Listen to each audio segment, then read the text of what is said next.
अलिफ लैला, कहानियों का खजाना। ये वो खजाना है जो हमें बचपन की यादों में ले जाता है, जहां हर कहानी में छुपा होता है एक नया रोमांच। नमस्ते दोस्तों, आप सब कैसे हो? उम्मीद है आप सब अच्छे होंगे और तैयार होंगे एक नई कहानी के सफर के लिए। मैं हूं आपका अपना कपिल और आज मैं आपके लिए लाया हूं कहानियों का खजाना। ये कहानियां सिर्फ मनोरंजन नहीं बल्कि हमें सिखाती हैं जीवन के महत्वपूर्ण सबक। ये खजाना है अलिफ लैला का, एक ऐसा खजाना जो सदियों से लोगों को मंत्रमुग्ध करता आ रहा है। अलिफ लैला में है हजारों जादुई कहानियां। हर कहानी में छुपा है एक नया रहस्य, एक नया जादू। ये कहानियां हमें ले जाती हैं एक अलग ही दुनिया में, एक ऐसी दुनिया जहां हर चीज संभव है, जहां हमारी कल्पनाएं हकीकत बन जाती हैं। एक ऐसी दुनिया जहां जिन्न होते हैं, उड़न घोड़े होते हैं और जादू होता है हर जगह। यहां हर कोने में छुपा है एक नया आश्चर्य। तो तैयार हो जाइए दोस्तों, आज हम आपको ले चलेंगे एक ऐसे सफर पर जहां हर मोड़ पर मिलेगा एक नया रोमांच। आज हम सुनेंगे 3 नई कहानियां अलिफ लैला के अंदाज में। ये कहानियां आपको हंसाएंगी, रुलाएंगी और सोचने पर मजबूर करेंगी। ये कहानियां भरी हैं रोमांच से, जादू से और बहुत कुछ सीखने को भी मिलेगा। हर कहानी में छुपा है एक नया संदेश, एक नई सीख। तो चलिए शुरू करते हैं अपनी पहली कहानी, जादुई चिराग और 3 वरदान। इस कहानी में आप जानेंगे कैसे एक साधारण व्यक्ति की जिंदगी बदल जाती है जादुई चिराग के 3 वरदानों से। एक बार की बात है, एक गरीब लकड़हारा था। उसका नाम था अली। वह बहुत मेहनती और ईमानदार था, लेकिन उसकी गरीबी ने उसे हमेशा परेशान किया। एक दिन अली जंगल में लकड़ी काट रहा था। वह अपने परिवार के लिए ईंधन इकट्ठा कर रहा था ताकि वे सर्दियों में ठंड से बच सके। तभी उसे एक पुराना चिराग मिला। चिराग बहुत ही पुराना और धूल से भरा हुआ था। अली ने चिराग को रगड़ा। उसे लगा कि शायद यह चिराग कुछ खास हो सकता है। अचानक चिराग से एक जिन्न निकला। जिन्न बहुत बड़ा और चमकदार था। मैं तुम्हारा गुलाम हूं, जिन्न बोला। तुम मुझे 3 वरदान मांग सकते हो। अली बहुत खुश हुआ। उसने कभी सपने में भी नहीं सोचा था कि उसे ऐसा मौका मिलेगा।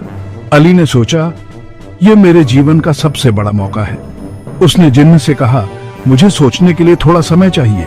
उसने सोचा, मैं क्या मांगू? पहले वरदान में अली ने खाने के लिए बहुत सारा खाना मांगा। वह और उसका परिवार कभी भूखा नहीं रहेगा। पहले वरदान में अली ने खाने के लिए बहुत सारा खाना मांगा। जिन्न ने तुरंत उसकी इच्छा पूरी कर दी। दूसरे वरदान में उसने एक सुंदर सा घर मांगा। वह अपने परिवार के साथ आराम से रह सके। अब तीसरा वरदान बाकी था। अली ने सोचा, मैं क्या मांगू? उसने सोचा कि उसे ऐसा कुछ मांगना चाहिए जो उसके और उसके परिवार के लिए हमेशा फायदेमंद हो। अली ने सोचा, मैं क्या मांगू? उसने अंत में फैसला किया कि वह जिन्न से हमेशा के लिए खुश रहने की इच्छा मांगेगा। इस तरह अली ने अपने 3 वरदान पूरे किए और जिन्न ने उसकी सभी इच्छाएं पूरी कर दी। एक सुंदर राजकुमारी थी। वह अपनी सुंदरता और दयालुता के लिए पूरे राज्य में प्रसिद्ध थी, लेकिन वह बहुत उदास रहती थी। उसकी उदासी का कारण कोई नहीं जानता था। राजा ने राजकुमारी को हंसाने के लिए बहुत कोशिश की, लेकिन वह ना हंसी। उसने हर संभव प्रयास किया, लेकिन कुछ भी काम नहीं आया। एक दिन एक जादूगर राजा के पास आया। वह एक लंबी यात्रा करके आया था और उसके पास एक अनोखा उपहार था। उसने राजा को एक बोलता तोता दिया। यह तोता रंग बिरंगा और बहुत ही आकर्षक था।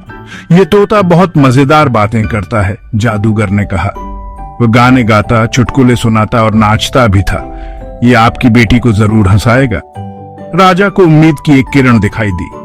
राजा ने तोते को राजकुमारी के पास भेजा। राजकुमारी ने पहले तोते को देखा और थोड़ी हैरान हुई।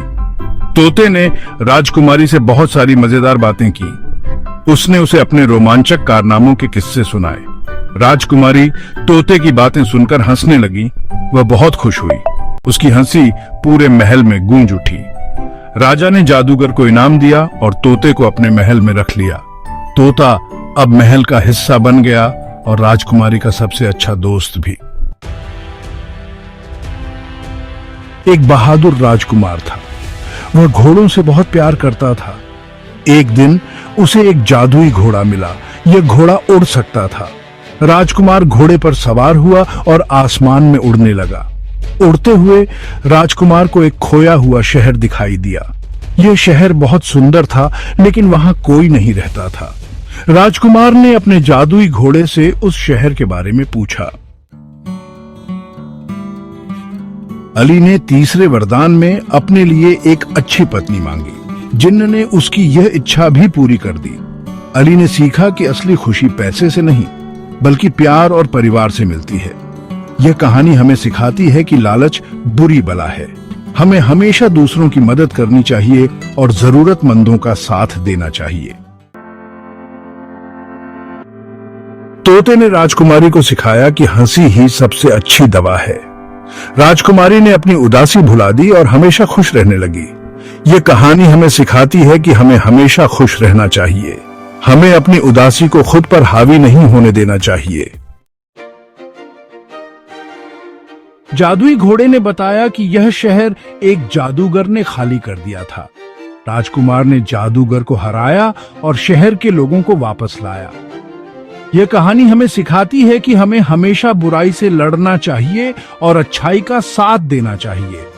हमें कभी भी हार नहीं माननी चाहिए।